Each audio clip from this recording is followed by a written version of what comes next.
위암 환자분들의 대부분은 아무 증상 없이 병원에 검진을 받으러 오셨다가 우연히 암으로 진단되시는 반면, 복통이 심해 내시경을 받으시는 분들의 대부분은 내시경에 이상 소견이 없고 그 통증은 좀 좋아졌다 나빠졌다를 반복하면서 해결되지 않는 경우가 많습니다. 안녕하세요, 내과의사 조현철입니다. 사람들은 같은 단어에 대해서 서로 다르게 생각하는 경우가 많은데요, 예를 들어 용을 그려보세요 라고 하면 어떤 분은 중세 유럽에 나오는 불 뿜는 날개 달린 용을, 어떤 분은 긴 수염을 가진 중국 신화에 나오는 용을 그리실 거라고 생각이 드는데요, 이처럼 위험이란 용어는 환자와 의사가 서로 비슷하면서도 다르게 정의하고 있어서 진료실에서 오해와 혼선을 가져오는 아주 악동 같은 질환이라 할 수 있습니다. 환자가 생각하는 위험은 속쓰림이나 소화불량, 심하부 통증 등의 증상을 위험이라 표현하는 반면, 내시경을 하는 의사가 말하는 위험은 증상이 아닌 내시경의 유관적인 위점막의 변화 소견을 의미하기 때문에 서로 오해가 생기게 되는데요, 진료실에서 진료를 보다 보면 환자분들이 배가 아픈 것에는 위염이 원인이고 위염을 치료하면 복통이 없어질 것이다 라고 생각하시는 것을 많이 볼 수가 있는데요, 위암 환자분들의 대부분은 아무 증상 없이 병원에 검진을 받으러 오셨다가 우연히 암으로 진단되시는 반면, 복통이 심해 내시경을 받으시는 분들의 대부분은 내시경에 이상 소견이 없고 그 통증은 좀 좋아졌다 나빠졌다를 반복하면서 해결되지 않는 경우가 많습니다. 즉, 검사가 정상이어도 배는 아플 수 있고 검사에 이상이 있어도 배는 아프지 않을 수도 있습니다. 우리가 하는 내시경은 지금 환자분이 가지고 있는 증상이 위험한 것인지 아닌지를 결정하는 것이지 복통의 원인을 설명하는 것은 아니고, 오히려 환자분들의 통증은 내시경 소견이 아닌 스트레스나 음식과 관련되어 나타나는 경우가 더욱 많습니다.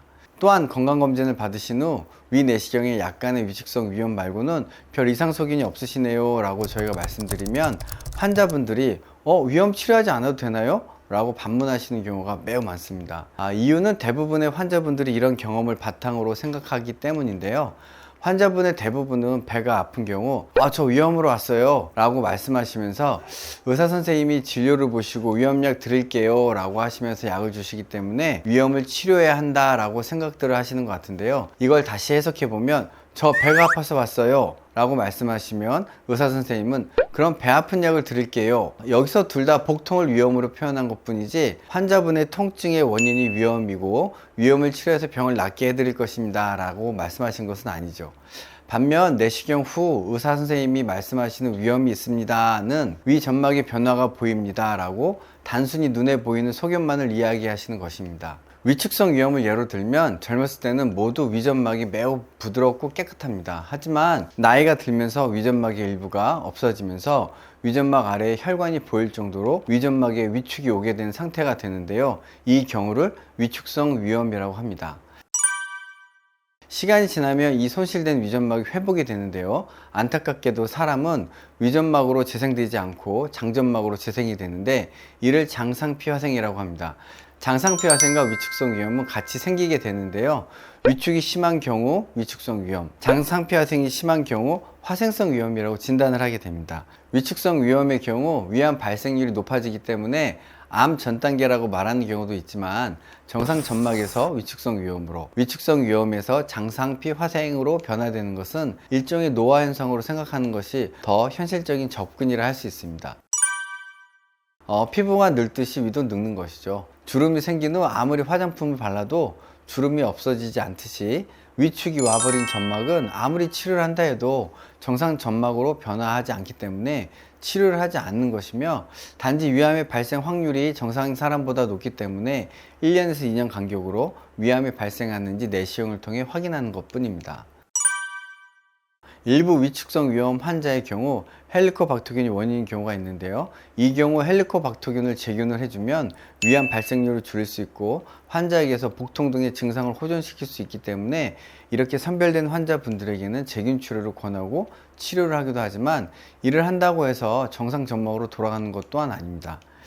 이처럼 환자의 치료의 기준은 환자의 증상이지 내시경 소견은 아니고, 환자분들에게 드리는 일명 위염약이라고 불리우는 약은 유산분비 억제제 내지는 위장의 운동성을 조절해주는 약제가 대부분입니다. 위 내시경에서 위축성 위염이 심하더라도 증상이 없으면 투약을 하지 않는 것이고, 위 내시경이 정상 소견을 보인다 해도 환자가 통증이 있을 경우에는 투약을 하는 것이 원칙입니다. 반면 증상이 없더라도 헬리코박터균에 감염된 젊은 환자의 경우 제균 치료를 통해 향후 발생할 수 있는 위암의 위험도를 낮추는 것이 현재까지 위염의 치료라고 할 수 있습니다. 위험에 대해 조금 이해가 되셨나요? 진료실에서 위험이란 용어의 정의가 서로 달라 오해를 하기도 하고 신뢰가 흔들리기도 하는 그런 경우가 너무나 많은데요. 위험이라고 꼭 치료를 하지 않아도 된다는 것을 꼭 기억해 주셨으면 좋겠습니다. 이제 여름이 다가온 듯 합니다. 음식 조심히 드시고 오늘도 시원하고 행복하고 즐거운 하루 되셨으면 좋겠네요. 내과의사 조현철이었습니다. 감사합니다.